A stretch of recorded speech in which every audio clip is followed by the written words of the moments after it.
point that we're not done on June 30th. This is going to be a continuing, ongoing effort every single day to give Washingtonians a life-saving opportunity at this vaccine.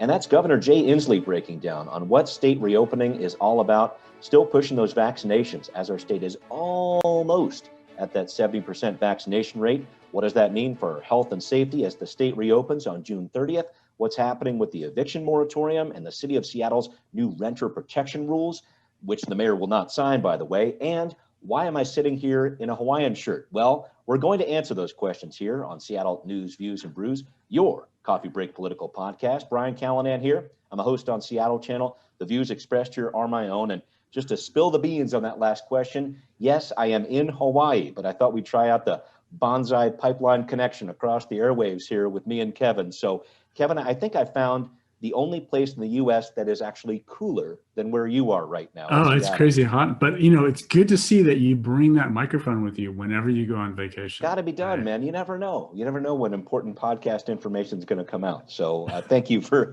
taking the time, and it's great to be with you once again. Thanks also to City Grind Espresso, our background noise sponsor for the audio podcast. Please support them, other small businesses too.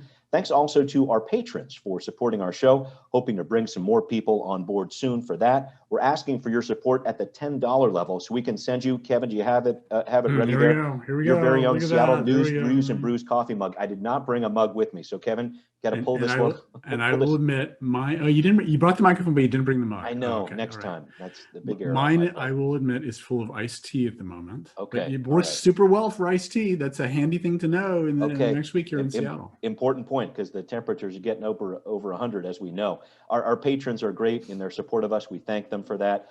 Big thanks to Carl, who sends in our mugshot of the week, here displayed at the South Lake Union Farmers Market, one of many great places to enjoy some terrific early summer weather. Carl, thank you for sending in that photo, and thank you for your support. Thanks to everybody who supports the show. We still do need your help. Join us and support independent journalism if you could. Seattle News, Views, and Brews on Patreon. We also thank Converge Media. Converge airs the video version of our podcast on their YouTube channel Wednesday nights at 7. Let's get rolling with right here, right now. Not a ton on the Seattle City Council's agenda for this week, wrapping up the end of June and the very start of July. Councilmember Strauss, I wanted to point out, does have a bill up for vote relaxing rules for religious institutions that want to build affordable housing on their property. I think this bill's going to sail on through, but there was a little bit of pushback. Councilmember Peterson abstained on his vote during the committee process here. I'm trying to look at this measure in the bigger picture here. It looks like it's going to meet this state requirement to have this density bonus for affordable housing on religious properties, but it could also create a new set of standards for property owned by these religious organizations and some more paperwork for the SDCI guys and so forth. Your thoughts about the impact of this? Well, yeah. So, the history of this is that the standards have already been thought. There's been some recent court cases where the courts have said that because of freedom of religion, governments are very much constrained in being able to limit through zoning or through other methods a religious organization's ability to build out affordable housing on property that they own or control, so long as doing that is part of that religious organization's mission. You know, if their mission includes support for the poor and they interpret that as building out affordable housing, then, you know, they're a religious organization. They get to do that. So the state, in response, passed a law back in 2019 that formally recognized that, but does a little bit of regulation around that, and basically mandates for local jurisdictions to change their zoning to allow for higher density buildings to do specifically for affordable housing on religious property, And so that's what this bill is that Strauss is bringing forward. Peterson's objections to these, and you know, he has a background working for HUD in Washington D.C. So he's always sort of deep in the weeds on the affordable housing side of this. You know, largely in support. In fact, you know, what he says about most of these bills that come through is he wants to push them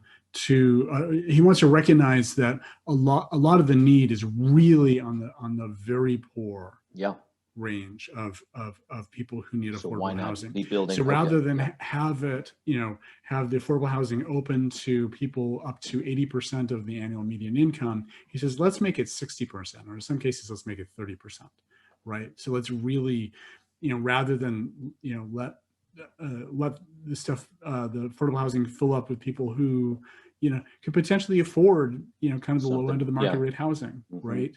Let's really make sure it's very focused on the people who absolutely cannot afford even the low end of the market rate housing. Right, right. And now that paperwork piece, I mean, this is going to be some extra work for the Department of Inspections and Construction there. Your thoughts about that? I think there might be a little bit more paperwork involved with this, but I guess that's part of the mandate. Well, this council is very good at creating paperwork for agencies. If you think about what they've done with the Office of Labor Standards. Yeah, right.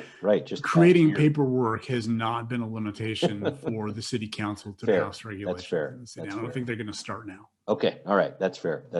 Well, I wanted to move on to another piece that we were hoping to take a little bit more of a deep dive on here, Kevin, with regard to this series of bills that the council passed a couple weeks ago now to protect renters, passed by the city council. The mayor is going to let them become law without her signature. We've been talking about this over the past couple of weeks, this idea to protect school employees and their families, requiring landlords to offer a new lease to their tenants when their term is up. What do you make of the mayor's move here? Well, so what came out a little bit in the debate when the city council was debating this, and the mayor said more directly in a letter that she sent to the city council when she sent back these bills unsigned, is the city attorney's office has been advising them that these bills are probably illegal, right? And the reason they're illegal, there's some parts that are obvious, there's some parts that are a little more nuanced. The biggest issue for them is that they've probably been preempted under state law, which means that the state law is written away so that these bills would conflict with it. And they don't necessarily, there's what they call explicit preemption, which is when sort of the state law, like it does with rent control, says local jurisdictions cannot pass a law on this, right?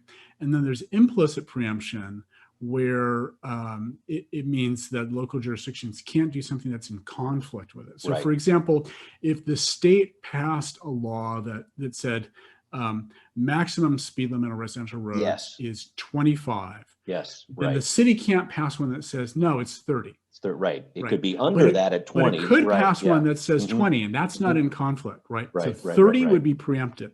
20 is not. And that's where the stuff gets really, really weird. So and nuance, and will almost inevitably end up in court around this. So the right of first refusal, this is kind of their second round. They're trying to finagle a little bit a way of looking at this, so judges can squint it and say that's okay. But the state law says pretty explicitly that a fixed term lease ends at the expiration date that's written into the lease. That's what it says in the paper, right? But originally, what the city council tried to pass through was an ordinance that said, no, in fact, the tenants have a right to continue on beyond that, which would be preempted. That would be in conflict with the state law. And now they've said, well, really, it's what we're saying now is that the tenants have a right of first refusal, right? That the landlord has to offer them a chance to renew, or they let that lease terminate and then lease the place out to somebody else, which is not an entirely unfair thing. So is that preempted? City attorney's office thinks it is. Right? Will the courts say so? We'll see how that ends up. And one of the issues that may come up is city attorney's office may not choose to defend it. That would be very interesting. I know the two council members, Suarez and Peterson, that voted against these as they emerged from the council here, certainly brought up that state preemption issue. And I think there's a lot of different legals around around this, which certainly former attorney Judge Juarez was bringing to the table. Yeah. So another one of the bills that she sent back, the mayor sent back unsigned, was the one about extending a moratorium on evictions to families with school-age children and to employees of schools and childcare facilities really from September through June every year, or through about through the school year, so halfway through June for every year. And arguably that's probably preempted too, because state law specifies a set of rules Mm-hmm.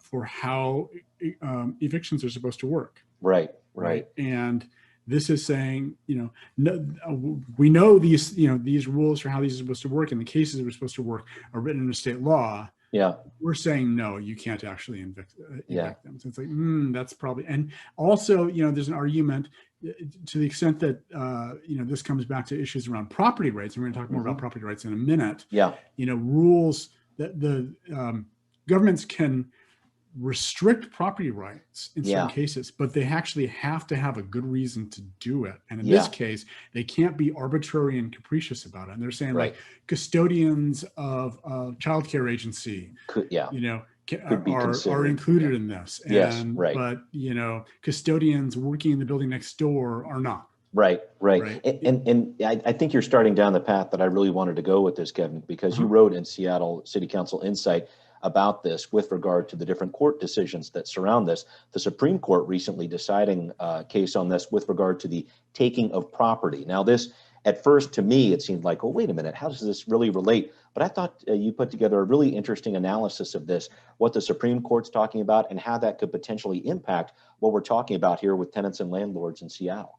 Yeah, in fact, this is something that has already gone a couple rounds of fighting with, the first in time ordinance, and it's still being fought back and forth on the fair chance housing ordinance, right? And that we'll come back to that one in a minute too. Okay. So a lot of these issues are around property rights, and what are the rights that a property owner has, and including in specific situations like when they've voluntarily chosen to rent that facility out, rent their property out to somebody else, right? And property rights law has been a mess for, well over 100 years. Yeah. And, at the state level, because there's some parts that are written in the state constitution, at the federal level, it's a mess too. In the first in time case, the Washington State Supreme Court said, no, we really want to follow the federal laws. And so we're going to rescind about 30 previous rulings we did so we can line up with what, the current state of federal property rights law is, which just changed again earlier this week with this ruling that you mentioned. So, what happens is that deciding whether a government law restricts property rights kind of falls into three buckets. Yes. There's the case where the government physically takes possession and ownership of your property, right? And that's a per se taking, in which case the U.S. Constitution says there must be due process and there must be just compensation. Just compensation, right. The other end of it is, regulation, and which is mostly restricting a property owner's use of their own property. Okay, right. Okay. And, most of the tenant rights law kind of fits into that. And there's this famous U.S. Supreme Court case called Penn Central, where they set out the rules for how courts are supposed to decide, what is it, a regulation or is it a taking? And then there's this weird area in the middle that's called sort of a physical invasion, when the government lets somebody come onto your property. And that would include kind of on the regulation end, that would include, hey, utility companies get to come on your property and read the meter. And, the building construction, the building inspector gets to come onto your property and inspect your building if they got a complaint that, that there's something, fishy they think there. So those are not property rights takings. Those are regulations, right? But now we're, then we get into property rights as applied to tenant laws, right? So let's think of a case of a ban on evictions, right? An eviction moratorium, right? Where even if they're not paying rent, the government is saying this person gets to stay on your property. That's right. Right. Can't evict them, right? So is that a regulation, or is that a physical taking of your property? Right. That must go through due process and have compensation. And is that going to be part of the case going forward for landlords, as we have seen in just the past couple of days here from last week here? The governor also extending the eviction moratorium to September 30th. matching what Jenny Durkin did for the city of Seattle, extending that moratorium for the 4th time here. Is that the kind of case that we're going to see from landlords coming up here next couple months? Absolutely. So what happened this week is that the U.S. Supreme Court, 6-3, sort of conservative versus liberal justices split, basically moved the goalpost on that middle section and said more of it is physical taking and less of it is regulation. Okay. And they did it in a different context. They did it in the context of union organizers trying to go onto a business property and recruit people and organize the union with the workers that are on the site. But what they wrote really reads onto this whole set of tenant law, including things like eviction moratorium. So already just this past Friday, in the pending case around the Fair Chance Housing Bill, which is still in courts here, already the plaintiffs in it have submitted a notice to the court saying, hey, you need to look at this new Supreme Court ruling. So already this has started to show up in court cases to say, hey, look, this moves the goalposts on whether this is a taking or whether this is a regulation. Wow. So we're really going to see those challenges ramp up over the next couple months here. And you mentioned the eviction moratorium, what happens from here, right? Yeah. You know, I've been talking to folks in Seattle government and folks in the mayor's office, and one of their concerns, one of the reasons it took them so long to decide whether to extend the moratorium again is because we're well over a year now into this moratorium, where landlords have not been able to collect rent. And two things. Number one, the government is saying, no, you have to let these people stay in your property and live there, and even if they're not paying rent. And number two, the legal reasoning that's won the day so far in courts in supporting this moratorium has been the emergency declaration over COVID. But that's fading now. And so the mayor's office and really the governor's office have both been struggling with this issue of like, well, we can't really fall back on the emergency declaration as much anymore, given what's going on with COVID rates right now and vaccinations. So legally, can we still justify having a moratorium in place? That's tough because, and I don't know if they can, just to jump in here, Kevin, I think we've seen, at least from the governor's point of view, they're really trying to get this money out into the community here, this relief money for renters and for landlords there too. There's been some challenges with that, but they're basically saying, we're going to move this money out. You need to start paying rent by August 1st here and hopefully start working out something with your rent. The governor's new executive order says that basically evictions can start, as soon as rent assistance is available out there. If people if tenants are refusing to get rent to actually apply for rent assistance. He's already starting to peel this back because he knows that the legal grounds for this is getting shakier every day. Boy, this is going to be interesting to track over the next couple months. And August 1st is just as important a date as September 30th if you really want to look ahead here. So we're going to keep on track on that one. And thanks for all that breakdown, Kevin, on what's happening on the legal front here. I want to talk about what's happening with the city's work on a ban on less lethal weapons used by police. That's up next on Now Hear This. All right, folks, we're going to take a deep dive on this issue of the Seattle City Council's less lethal weapons ban. As you recall, the council moved quickly on this issue last summer.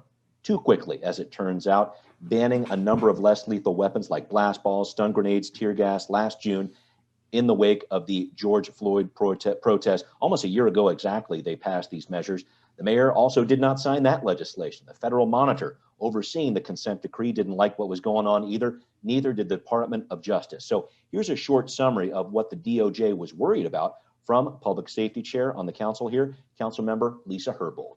The DOJ's concern was that restricting the use of certain less lethal tools in crowd management circumstances could actually lead to officers using higher levels of force, putting both assaultive protesters and the surrounding nonviolent protesters at higher risk of harm. Councilmember Herbold also noted a concern that officers would need to be trained in new techniques. The DOJ concerned about that as well. So Kevin, let's help people get up to date here. What has the council done to update this bill on less lethal weapons to start? And then let's get into what the DOJ and the federal monitor are saying about this, because I know you reached out to both parties. Right. So earlier this year, you may recall, Lisa Herbold, through her committee, sort of had a conversation about a draft version of this bill, Right. so that with updates to a number of different parts, and trying to incorporate feedback that they got last August from the OPA, from the Office of Inspector General, from the Community Police Commission around less lethal weapons, which is kind of tough because all three of them were not really on the same page. They agreed on some things, disagreed on others. Right. So Herbold did the best she could to kind of incorporate a lot of feedback. They had a conversation in committee without ever officially introducing a bill around this. They took their draft and they sent it off to the DOJ and the court-appointed police monitor to get feedback on that. And so what she said now is, got her feet, had a conversation with them, got feedback, next steps, made some more sort of modifications, and so the two things that she mentioned, the DOJ, I spoke with both the DOJ and the police monitor last week about this. The DOJ told me, that officially they're not giving feedback on this because it's not legislation yet. Policy is they don't do that on draft bills. They wait for a bill, something to become law, and then they'll review it. And police monitor said something sort of similar to that. Okay. But the DOJ did say that they raised a couple of concerns, and it was really the two that you mentioned. Number one was that these less lethal weapons were introduced as part of the consent decree, so that to ensure that SPD had options less than using lethal force. Yes, right. So their concern is, if you take away a bunch of these, then in these circumstances, does this mean SPD is going to go back to using lethal force more? Right.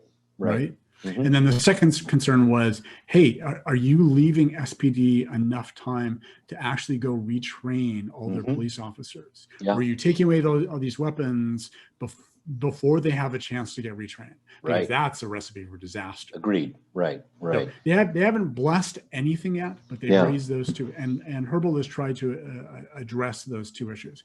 So the jury is really still out as to what the jury's still out as to what DOJ, police monitor, and Judge Robart are eventually going to say. Judge Robart is the one who oversees the consent decree. Yes. What Herbold has tried to do with this is identify, some places in particular where the OPA and the Inspector General and the CPC said, there's some interesting nuanced cases in here. Right. Things like what happens when there is a small number of people intent on violence who embedded themselves in a larger crowd. Right.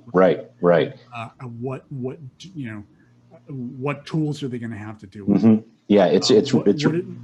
What are they really going to be able to do when there is a violent disturbance? Right? Yes. Right. And so, she's carved out some exceptions for, even surprisingly, including the use of tear gas. Yes. Right. For the SWAT team. SWAT only. SWAT only must be trained, it must go through training once a year for this. So they have to keep their training. It can't be like 5 years ago. The training has to be up to date on this. And only in some very, very specific circumstances, and tear gas has to be approved by a very high-ranking official. It can't be like by a line police officer, sort of out on the scene. Right, it has to go through a bunch of levels of approval before it can actually be used. So to hopefully pare that back, some blast balls are completely banned.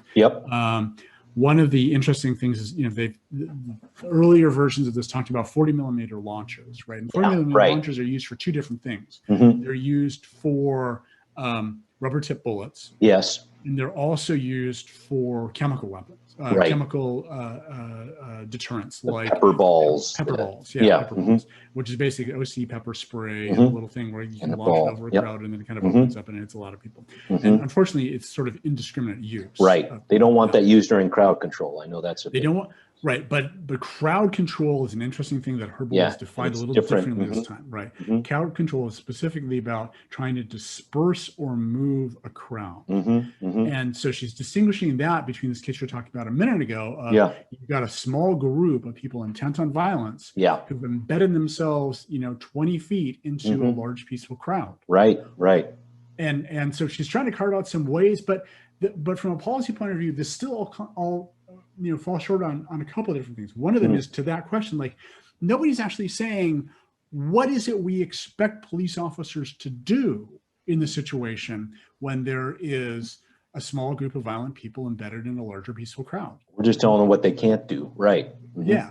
And then the other is this issue that's really, I think, going to come to a head at some point down the line, either with the city council or the mayor or with the courts eventually, around this issue of, what happens when there is a crowd that may not be hurting other people, but is engaged in property damage. If they're going around breaking windows, right, and they're lighting dumpsters on fire, and what is it that we want the police to do in that situation? Now, Herbold's latest version of this actually bans use of any of these weapons to stop or prevent property damage. Right. Right. And interestingly enough, you may remember Judge Richard Jones last summer put an injunction in place on SPD at the request of Black Lives Matter, right, to curtail a lot of the less lethal weapons. His injunction specifically included allowing SPD to still use some of these weapons, within constraints to protect property. Right. Herbold's does not. Yeah, that's a good observation. And it's going to be, again, this is a place where the policy has not been argued out on. It's like, what is it that we really want SPD to do when there's a group of people going around breaking windows and causing other kinds of property damage and potentially looting, right? So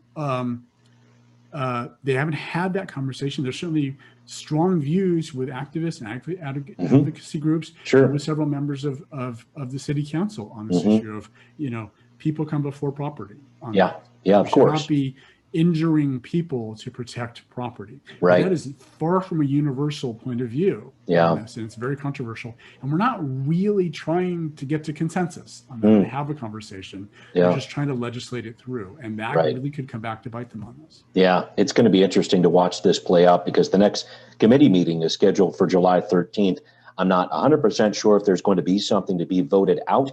I know that there's a possibility of that happening. It could be heard for a vote at that time. I know you did some research on this piece of it as well, but that's what Herbold's office has told me. Is it'll come up again on July 13th, and they don't know whether there's going to be a vote yet. Yeah. All right. We'll see what happens there. And I want to break it down in our next segment about the state reopening June 30th. What's going on here? It's our final segment here. What's next?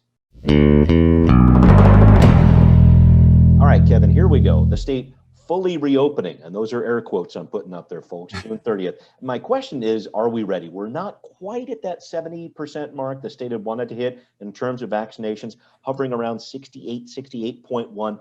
Does this raise a concern for you when you talk about the new variants of COVID that are spreading throughout our state, even as we speak? There are certainly very good reasons to be concerned.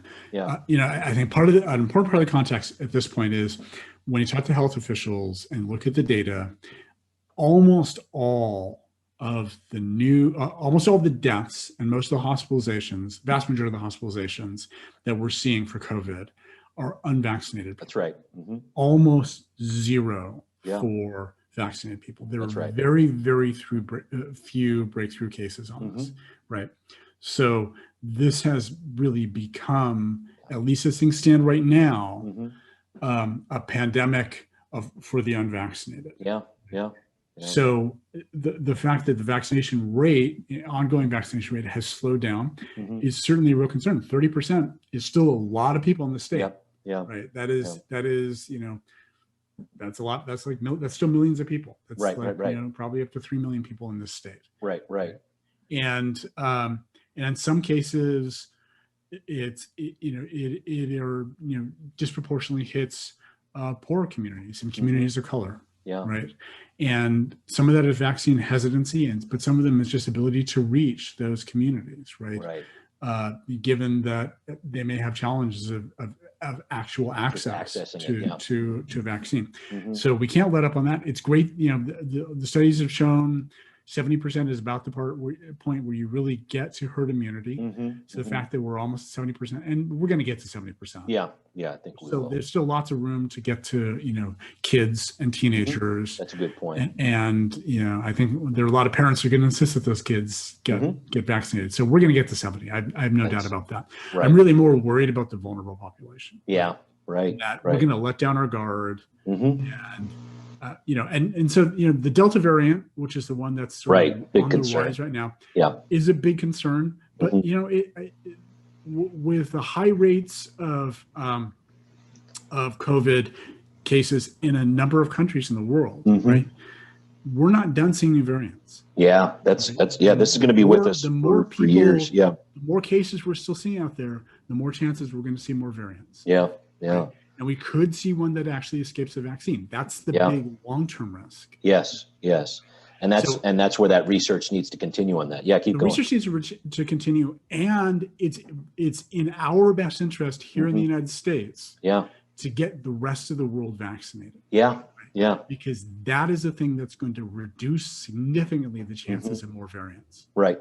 And that's why we've seen a lot of those vaccines that are so plentiful in the U.S. right now. A lot of those are getting shipped out overseas. So I'm hopeful that happens too, Kevin, because this summer is just that moment where I think a lot of people are excited to get out and travel, like yours truly. A lot of people are excited to get out and do stuff, and I want to be able to do that in a full and freeing kind of a way. So we all do. We all want to put on the Hawaiian shirts and get out there. Yeah. All right. Well, we'll see what goes on there. But our final part of the show is we always like to turn to those great things, the sweet things in life you can have on your coffee break. Kevin, I know you were recently baking up something with the kids there. What do you got in hand there? Yeah. So I had my Father's Day celebration with my kids. Both my daughters were in town. We had a baking day, and we Awesome. I made scones. I made an awesome smoked salmon quiche, and then we got to the desserts. I made orange macarons, wonderful chocolate with sort of orange filling in the middle. Made homemade fig Newtons, which are just awesome. They're just so good. So that's what I got busy on last weekend. Nothing wrong with that. I have had both of those items from Kevin's oven. I can fully attest they are indeed awesome. I'll fire back with, I've only been able to hang on to just a tiny little part of this, but this is a malasada. It's kind of a beignet from the Sugar Beach Bakery here in Maui. Nice. I don't know if I get the that's awesome focus going on that, but it's a bit of a beignet with some chocolate inside. We have been basically eating our weight in these and pineapple over the past couple of days here. So don't feel bad for me. I'll find a way to manage, Kevin. Yeah. I'm not going to get a lot of no sympathy. Not a sympathy from me. Yeah. Well, fair enough. Thank you, sir. Thanks also to our patrons. Please do support us on Patreon. We are hoping to get your support at the $10 level so we can send you one of our great Seattle News, Views, and Brews mugs. Thank you, all of our patrons, for keeping our show rolling. We're going to take the week off next week for the July 4th holiday, so be safe, everybody. Stay cool as best you can. A big thanks always to everybody who's listening. It's Seattle News, Views, and Brews, where you can always find out what's brewing in local politics. Subscribe on iTunes, Spotify, or wherever you listen. Again, please do become a patron on Patreon if you like what you're hearing and you want to support independent journalism. Thanks also for watching on Converge Media, and we will see you next time. Aloha. Seattle News, Views, and Brews is an independent production of Callanan Media Services. Copyright 2020.